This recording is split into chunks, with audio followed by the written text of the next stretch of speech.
Welcome back everyone, John Pano here with another video. Today we're going to be going over dungeon crawling in this game, as well as a in-depth, detailed review of its battle mechanics. Once you get to stage 1-11, you're going to require a anchor fill-in module to enter into the stage. What that means is you're going to have to spend 20 mana, convert that into a module, will then allow you to enter into this dungeon. When you enter into this dungeon, you're going to be able to gain access to all 12 characters at the bottom here to use in your party. What that means is throughout these encounters, you're going to have battles side by side, sometimes 2 in a row, 3 in a row, before you get access to a save point, which will then let your party get healed up, and as well as save your progress. This means the most effective way to clear these dungeons is to be able to cycle through your parties evenly. So that means you should have 5 characters optimally fight one room, and then you should have a different 5 characters fight another in a different room. You want to start out with your weaker teams at the beginning stages of the dungeon, because usually the mobs at the beginning stages of the dungeons are weaker, and then you want to save your stronger teammates for near the end, so that way you can keep your strongest team last. Now, as you can see right here, there's the glossary. Ideally what you want to do is you want to go to places where it has events and checkpoints. Abnormality encounters and risky encounters are always just going to be deadlocked into one area, because you can see right here I'm going to have a normal encounter, abnormality, and I get 2 options of abnormality. It doesn't really matter which one I pick, because essentially it's all the same. One thing to note though is the game says that you can, after you clear this room, I can go back here and go into this room if I really wanted to, but doing so doesn't really give me any extra rewards or experience. So at this point in time, there's actually no reason to backtrack and do any of the other rooms. I can tell you, I've already tried.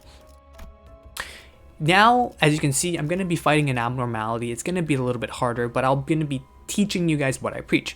So right now, I'm going to be using 5 characters that I'm going to be using, and they're going to be on the weaker side because I want to save my stronger team for later. So I have my strong tier units, but you still want to make sure you have synergies. Make sure you keep an eye on your affinity to make sure that your affinities match up and make sense, so that way your characters can use their desperation move, or ego as we call it. I have another video on my channel about this, going over how this works a little bit, so make sure you check that video out. But for now, we're going to select our team and let's try to make it make sense.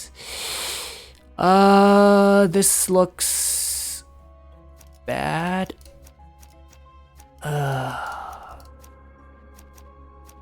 Okay, this looks okay.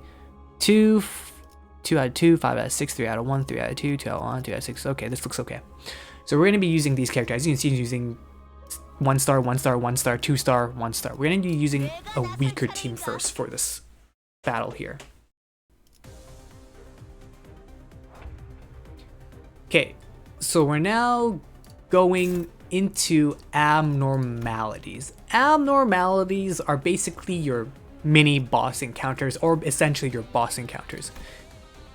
Now, the game is going to be talking to you about different things, but I'm going to briefly explain it. Each character at the beginning of the battle phase, enemy and you included, is going to roll for initiative. You're going to have a speed value from starting from 1 all the way up to wherever your potential is. 5 for this character means that she's going to be acting first. She's going to act next, he's going to act next, she'll act next, and he'll act next. Enemies will also have speed from 1 to wherever they are. This means that they're going to act last, because they're at 1, which is the lowest value.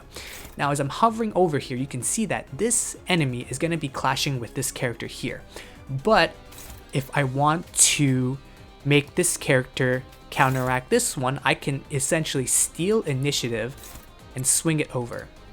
Why is that important? Well, this is where it gets complex.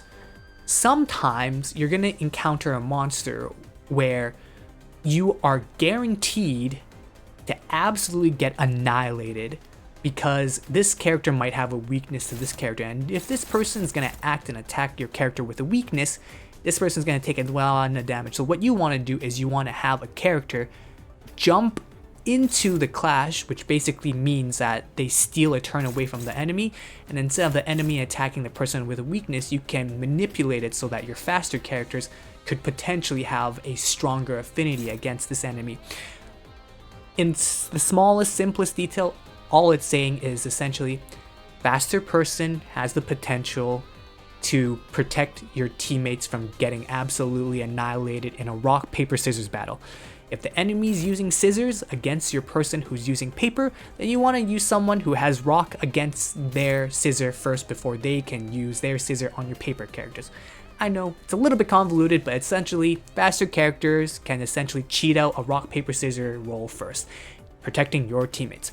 Now, currently, all these characters are attacking my team. This one is going to be attacking this girl right here, but I also still want to chain my stuff together. We're going to click this, and we're going to go here, because it's dominating.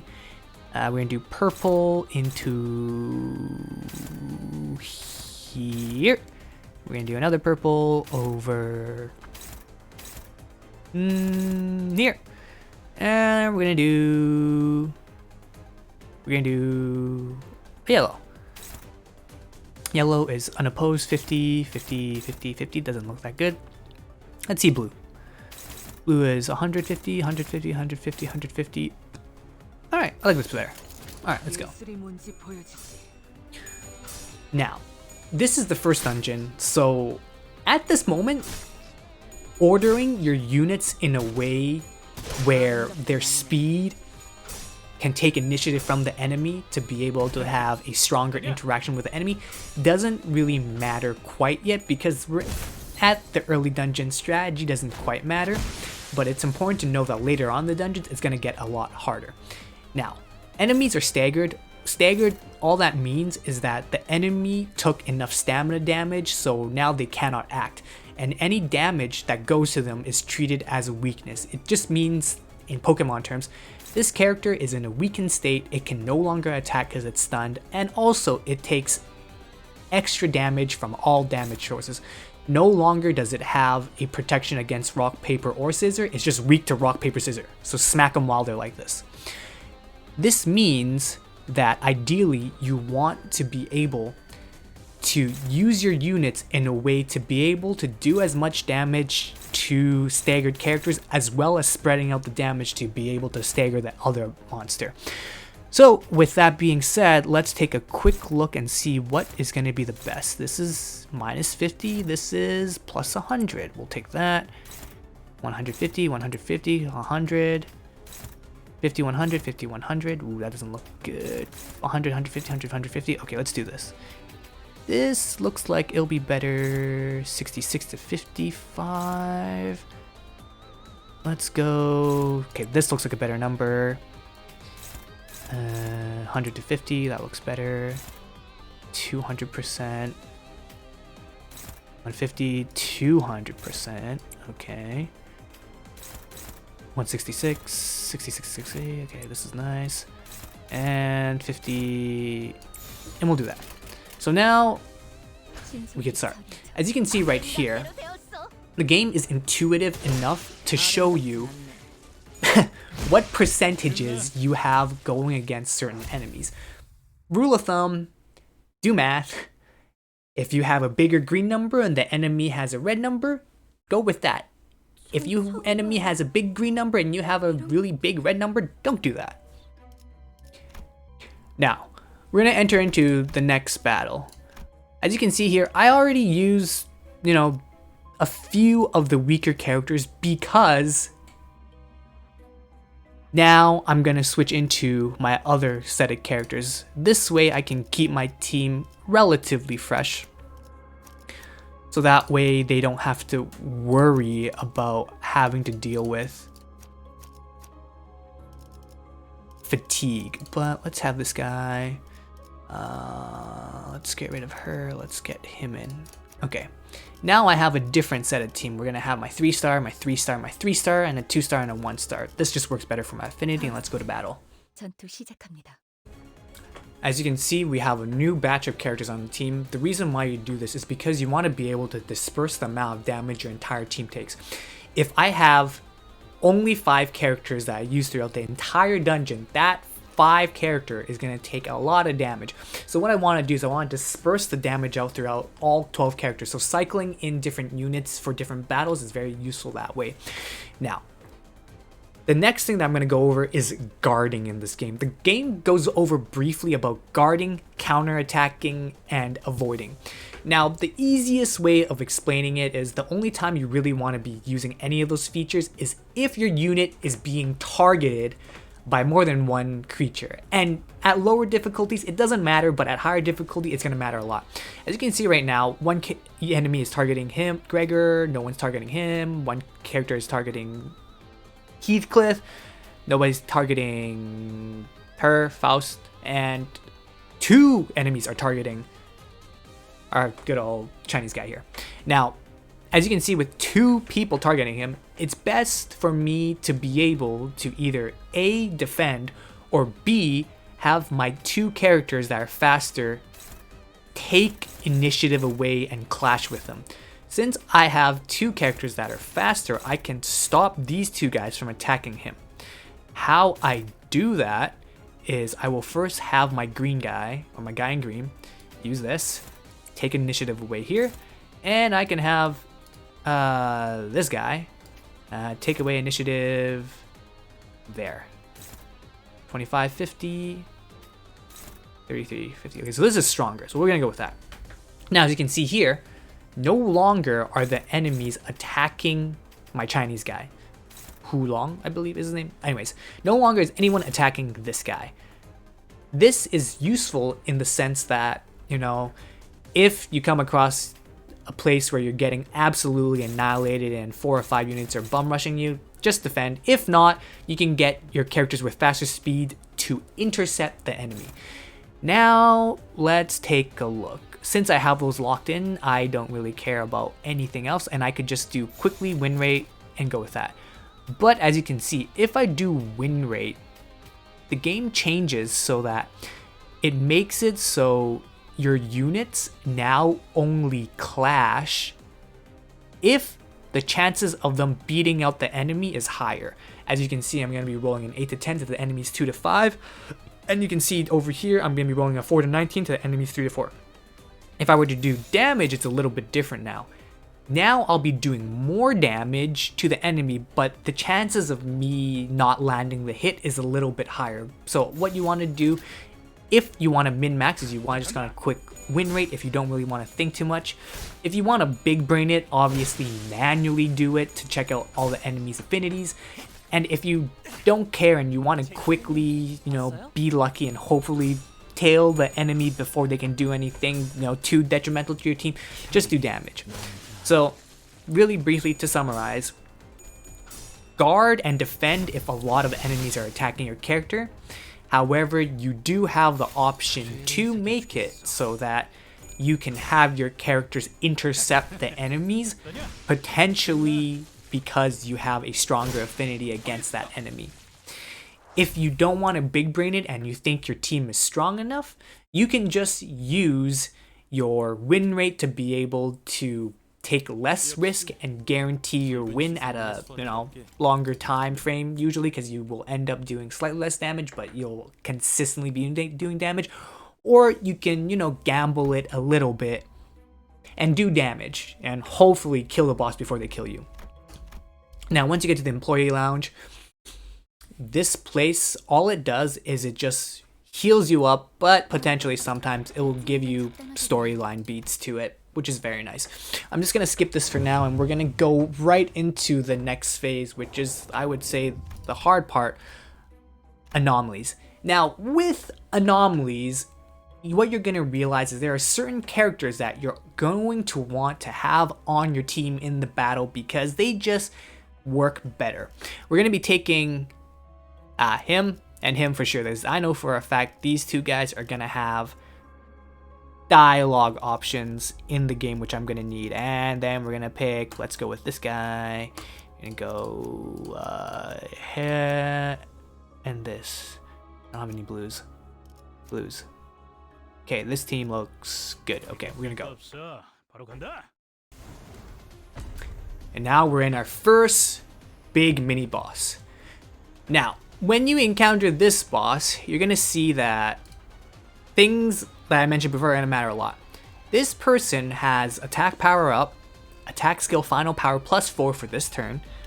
So what that means is this person, their rolls are gonna be 4 higher than usual, which means that the chances of you winning isn't that great. And then you can also see here your speed is -1. So anyone who's -1, you probably want to have them defend. Now, you can see here that this person is defending, but ideally what you should do if you were playing this mechanically is this guy right here. He's probably not gonna win, so we're gonna have him defend this one. And then this person is gonna get hit with this with the low speed. We're gonna have him try to counterattack this one. And then this person is not being targeted, which is good, so I can technically throw an attack. But you're gonna realize the chances of me winning is not that high. Unless I throw my attack into the guard. And let's just throw it into the guard and see what happens with this character. This character right here is going to be attacked with Distrust. We could potentially win it, but this is obviously a turn where we want to defend. So, my guy, we're going to have you defend this.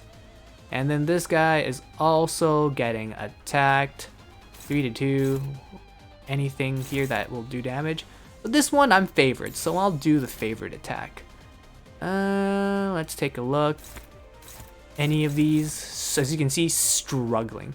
So let's just defend. Defend.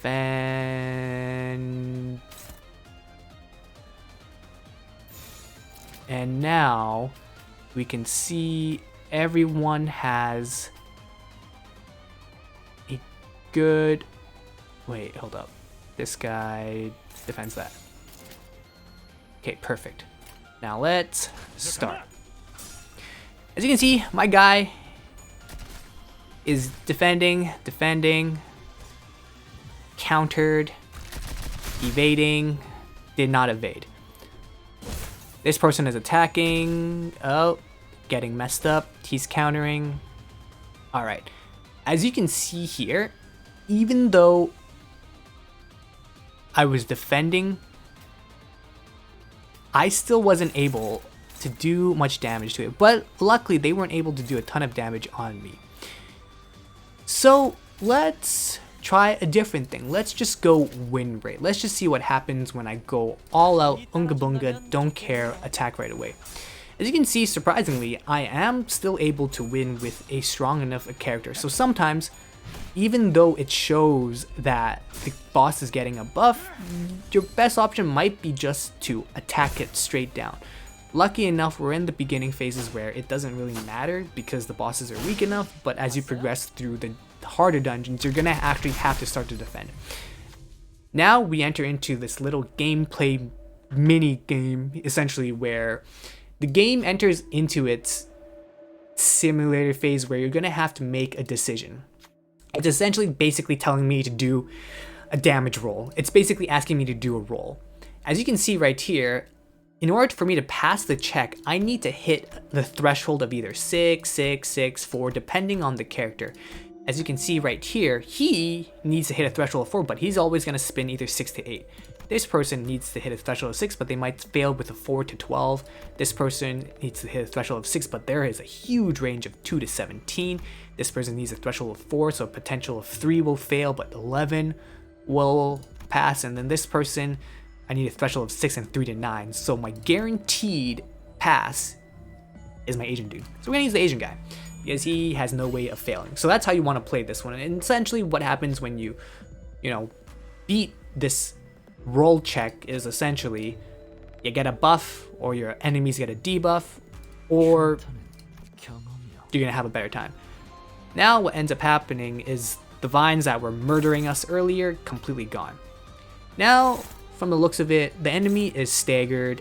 I could technically try to big brain this and play each thing one by one, but we're in the stage where I'm feeling pretty confident, so we're just gonna go with win. Right, and let the game play itself out. And as you can see right now, the boss is no longer throwing out its huge spine retaliation attack. Or it still is, but it's no longer as strong. Now, the next thing that we're going to briefly go over is affinities to weaknesses. As you can see right here, this character has, different body parts, and each different body parts has strength and weaknesses. What you want to do is, you see this person is, from what it looks like, weak to slash, frost, and fire. So let's just quickly click this, go into frost and fire, and see if this is good. As you can see right here, this is neutral, this is favored, which is very, very interesting. Now let's look on the other side. Let's just find a purple wind blast. We can see there's a purple. If I go here, no longer is the interaction as good. As you can see, I'm rolling 2 to 9, 2 to 9.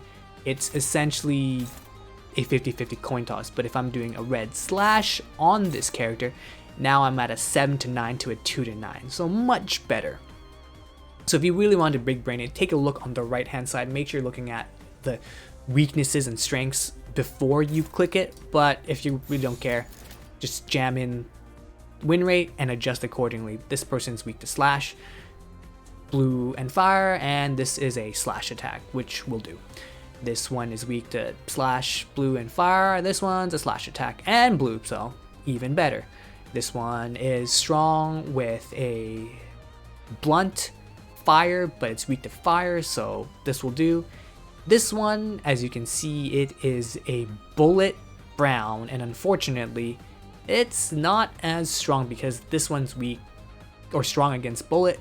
But if I switch it down to the blue, struggling, unopposed.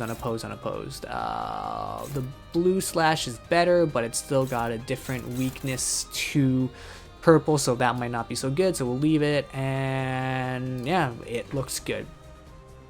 Win rate, walk it in.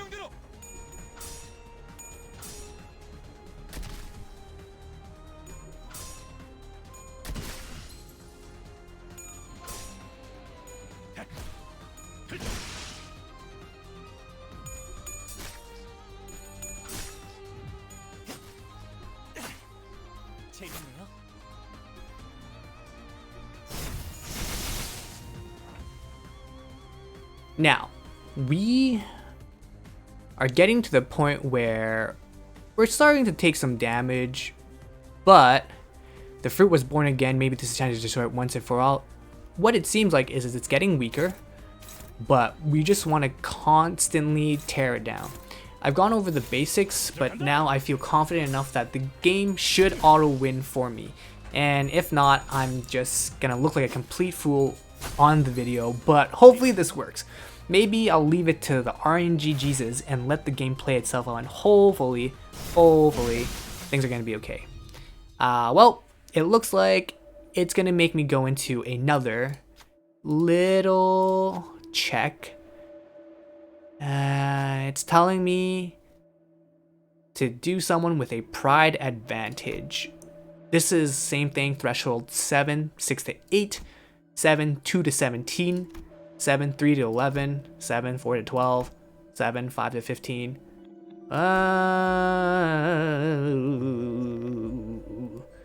Really awkward.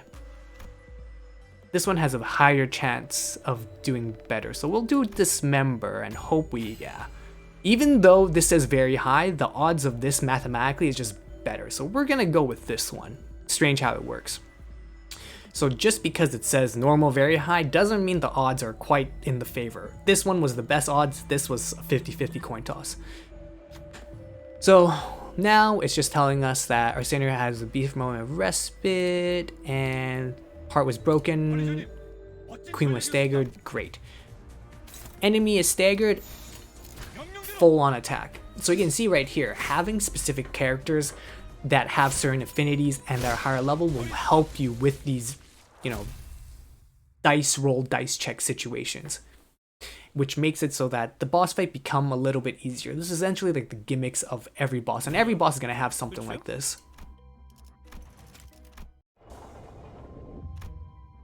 Okay, now I've shown you guys the basics. I'm just going to skip all the way to the other anomalies and also the final bosses to show you guys how you can beat it and what the correct options are for completing the rest of the stage are. I'll see you guys in a little bit. Now, we're about to enter into the canteen, which is a special event here. Now, this little special event could be plethora of things, but most likely than not, it's gonna make me do a dice check. As you can see right here, it's making me do a dice roll essentially, and then a perception check, if you will. There are these guys that are bitching through a corpse, and it's basically asking me if I'm gonna do one of three options. If I offer the person, all allies loses SP and gain an ego gift. But this one is don't offer the person, begin a combat battle, but win to gain a stronger ego gift and offer a sinner. So as you can tell here, if you offer the sinner, you're gonna lose a character and this interaction just disappears, nothing happens. I can either offer a person, get a little ego gift, or I don't offer the person and begin combat to win a stronger ego.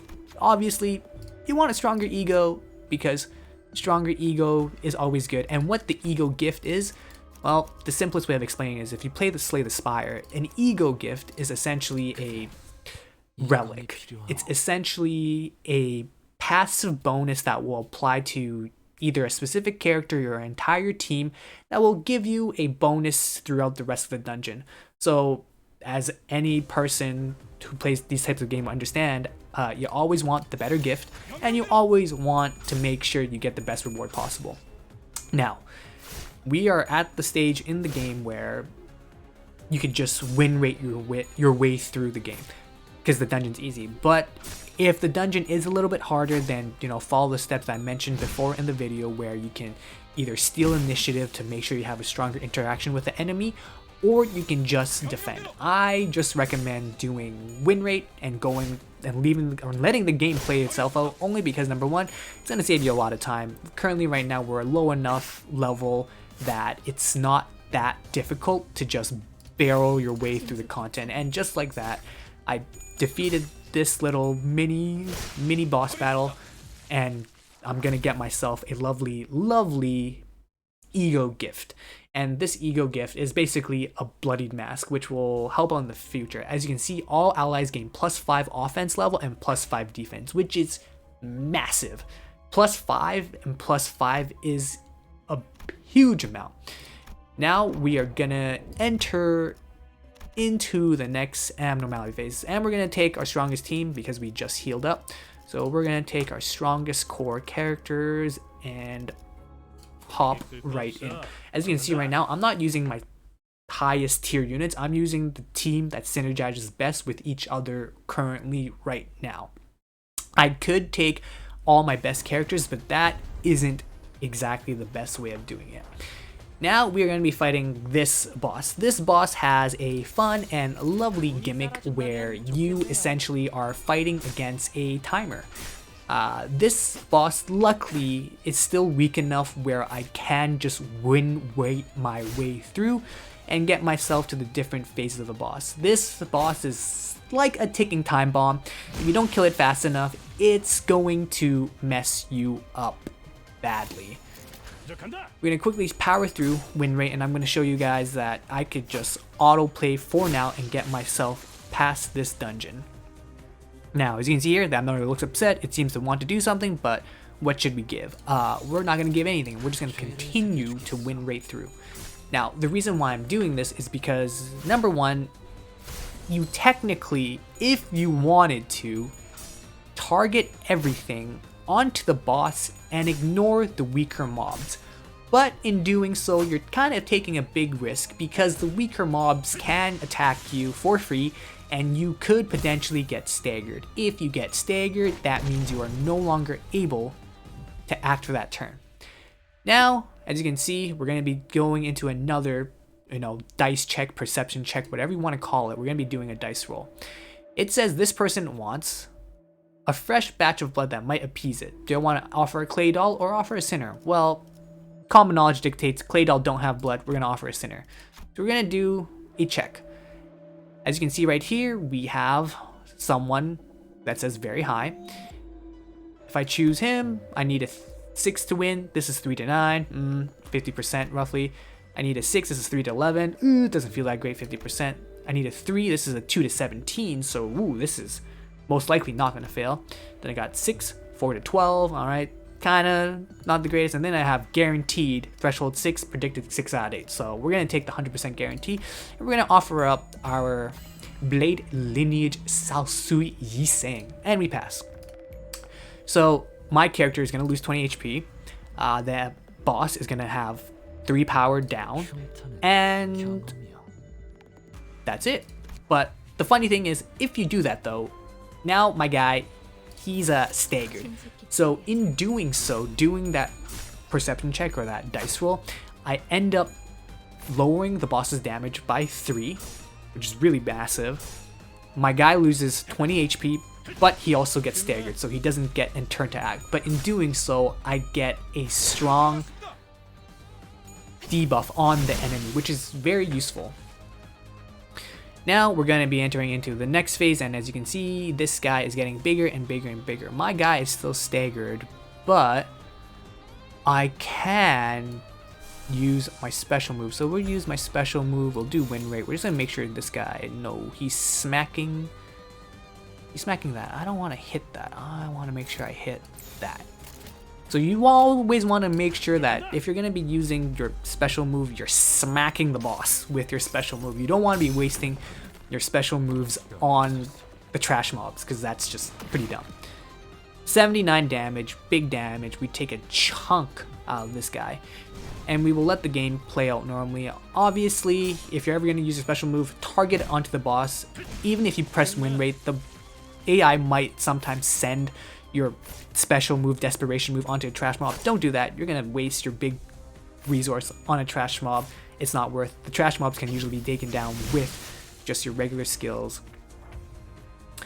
The heat of the Abnormality is wearing everyone down. We're gonna have to make an offering to calm its wrath. This means we're gonna have to be doing a damage, or another perception check, let's just call it, again. Now we're just gonna let this round play through, and we're gonna enter into the next. We're just gonna call this thing perception check from now on, Dungeons and Dragons style. We're gonna be doing a perception check, a perception roll. Now, to weaken the flame, we're gonna need to cool it with water. Since we aren't carrying any buckets of water, we should offer up something cool instead. And now it's gonna tell me to offer a clay doll or offer sinner. I'm gonna offer a clay doll. You gave a living clay doll as a tribute. The flame shrunk to a flicker. Enemy loses 100 HP. Frenzy of the Doomsday calendar expired. Great. Enemy takes 100 damage. Lovely. But now you sense a dangerous glow. Now this is where we enter into a very interesting phase.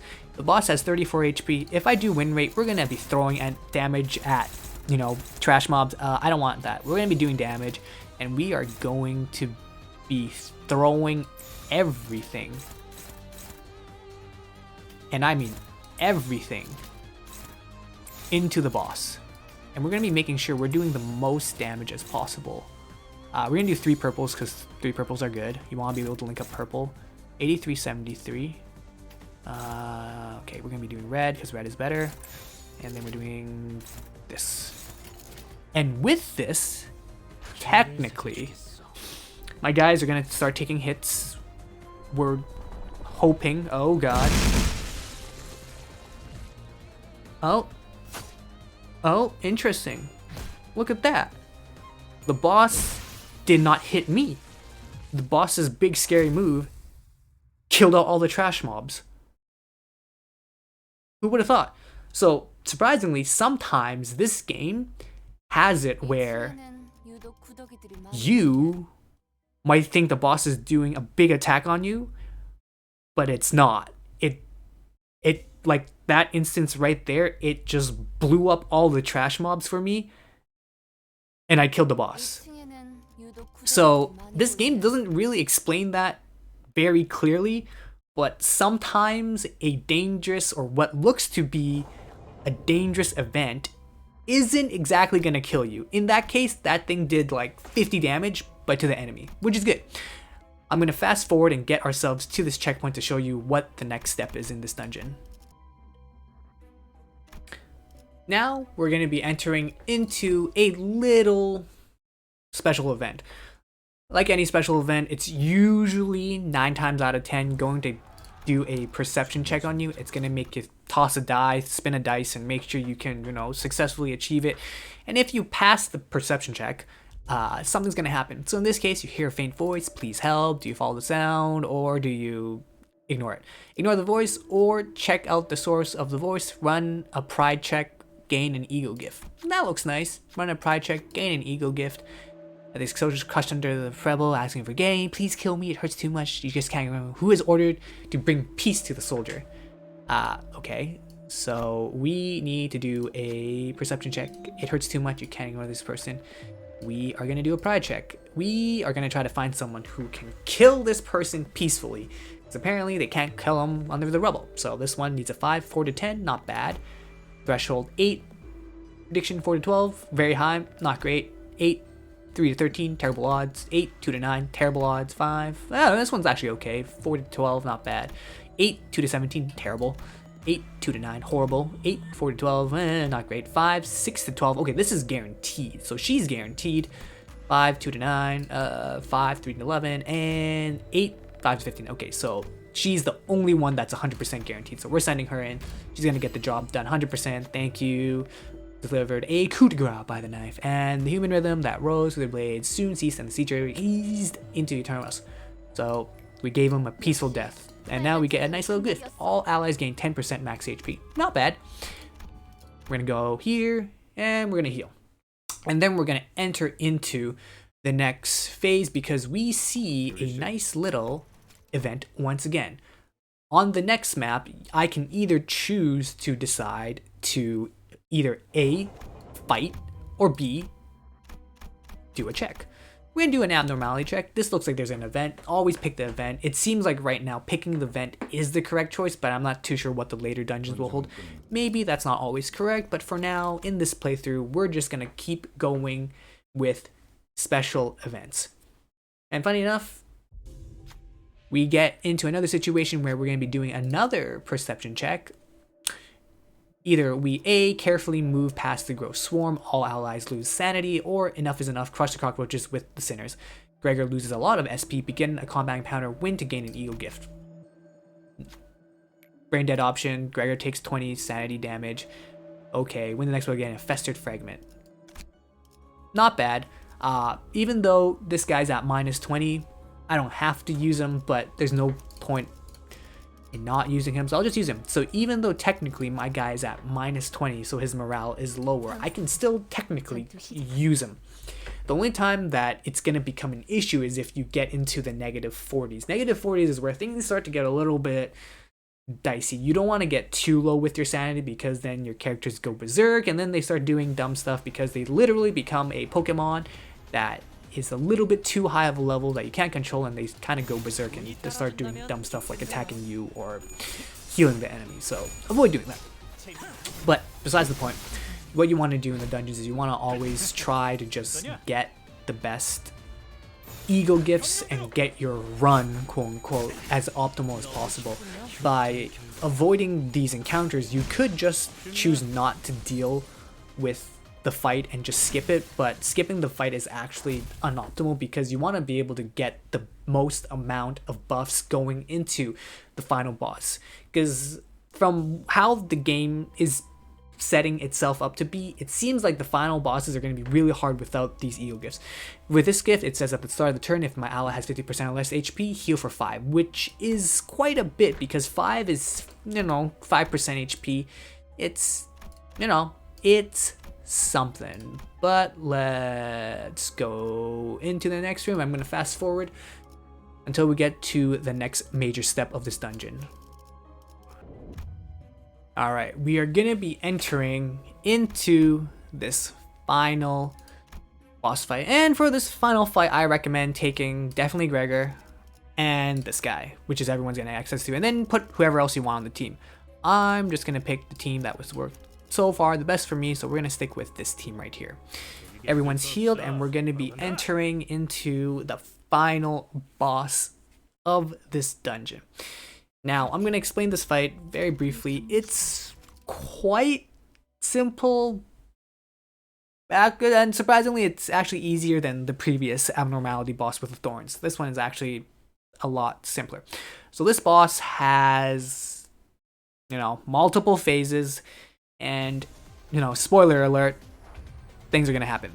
Currently, right now, we are trying to kill this guy, but from the looks of it, it is a weak monster right now, so I could just literally win rate my way through.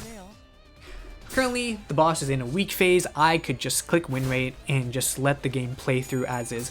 Once we get a little bit further past, we're gonna have to start manually inputting some commands, potentially. But maybe, possibly, this is gonna be a fight where I can just win rate my way through. So, we're doing good damage. It's staggered. Great. Win rate and damage are the same. Lovely. Let it through. Enemy boss does not have a turn. So far, so good. Pretty easy. We're doing a ton of damage to it. We've destroyed a part. Now we're going to be attacking the main body. Doing true damage to the boss. Can we kill it? Not quite. Alright, we're entering into a perception check. The apple's body broke and the raging fruit still grew. Could the golden bough really be in here? Just gonna let you know, spoiler alert, there's gonna be some spoilers here for a story point, so if you don't care about this, if you care about it, skip ahead to 20 seconds. If you don't care, great, but you've been warned. I'll go check it out. Yuri said to the others. The sinner with a bug's arm seems nervous about this. Does he want to go with her, perhaps? So you can't just send Yuri out there alone. What sinner will be able to keep her safe? Well, threshold 9, 4 out of 10, that's terrible. 9, 3 out of 9, terrible. 9, 2 out of 17, ooh, pretty bad. 9, 2 out of 9, terrible. Wow. Threshold 6, 9 out of 19, perfect. We're using Gregor. As you can see, in this fight, having Gregor on your team, very important. The fruit's cracked shell suddenly begins to rattle as if it would jump at any moment. Gregor managed to escape, but it seems Yuri couldn't. The fruit's flesh melted to form a new body. Don't feel too guilty about it. One lost life is better than 2. Cool. Yuri's dead. If you guys don't know, Yuri's just a side character that was with you, and she's been with you since chapter 1, and now she's dead. So yeah, the game just did that. It just killed off a character that you were supposed to send a character to do a perception check to keep safe, and it didn't matter because that person was gonna die. So if you had failed that perception check, your character would have met a terrible fate. So don't mess up that perception check. I haven't messed it up, so I don't want to find out, but I can tell you right now, I'm not gonna see what happens when you deliberately fail that check. But let's see what happens. Alright, my guy is staggered. Cool, he is weak. We do have the option to use this. Oh, actually, can I do a super move? No, I'm missing some stuff. This needs a... Ooh, okay, red. We're gonna stick with win rate for now. Win rate is enough to get me through this boss. But if you guys are struggling, just, do what I did before. Do the perception check, make sure you check the enemy's weaknesses. The AI does a pretty good job of making sure you're doing the most optimal moves, but as you can see right now, sometimes the numbers are a little bit off and they're not quite the best. As you can see, Heathcliff is getting absolutely mauled, but in doing so, oh Jesus Christ, he is almost, oh my god, he is almost dead. But you know what they say, if he ain't fully dead, doesn't matter. So we're gonna stick with win rate. We're gonna keep attacking. We are looking like we're in a bit of a dire situation from me just letting the game do its thing. As you can see, my Heathcliff is almost dead. The boss is kind of almost dead, which is great, but it looks like I might be able to do this. Okay, more damage. Alright, win rate, and we're just gonna see what he's hitting. He is hitting this. It's hitting the head, good. This is hitting the head as well. We want to make sure we're hitting like either the head or the body, something that's going to kill it. So we just want to make sure that your special moves are hitting not body parts that don't matter, but you're actually smacking the thing that's going to kill the boss. Sometimes it's debatable whether or not you want to kill a body part or not. It depends on the mechanic of the boss. But in this case, we want to kill the boss's head. That's going to send the boss down the drain. Okay. It's smacking the body. Okay, cool. Oh. And that was enough. So, as you can see right here, fight was a little bit close. And, yeah, our girl Yuri, she's this thing. And I am not given an option to skip this, so, yeah. And that was the dungeon. At the end of this dungeon, it gives you a nice little end game credit scene with a song to it, which is really cool, but it's a nice introduction to the game for chapter 1. It's got a lot to show. It's got great gameplay so far, but I can see it being repetitive. As you can see right now, with the dungeon cleared, you're gonna get 50 EXP. And that's basically the video, guys. To summarize, the dungeon gameplay mechanic has a lot of nuances in it. For each specific dungeon, you're going to definitely require a few characters that are going to make your team a lot easier. In this case, in this dungeon, the 2 MVP, well technically 3 MVPs of this dungeon was Gregor, because he's doing a lot of perception checks, as well as our, I believe this is Salsu? Okay, cool. Whatever this guy is, the Chinese guy. Not, well, he's a Chinese guy, but this guy, this Chinese looking guy. And also her. These 3 characters were, more so these 2, Gregor and him, did the most perception check. And as you can tell, the roles that they offer were basically 100% of the time. If you don't have these 2 in your party at a certain time during those perception check, it can get a little bit dicey. Failing those perception check isn't run ruining, but it definitely does make it a lot harder for you to finish the dungeon. Anyways, that's it for the video. If you guys have any questions, comments, or concerns, let me know in the comment section down below. Let me know if you guys have any other tips and tricks for completing this dungeon. And for those of you guys who don't know, I also stream on Twitch under John Patio, so make sure you catch me there live, and I will see you until next time. Bye for now.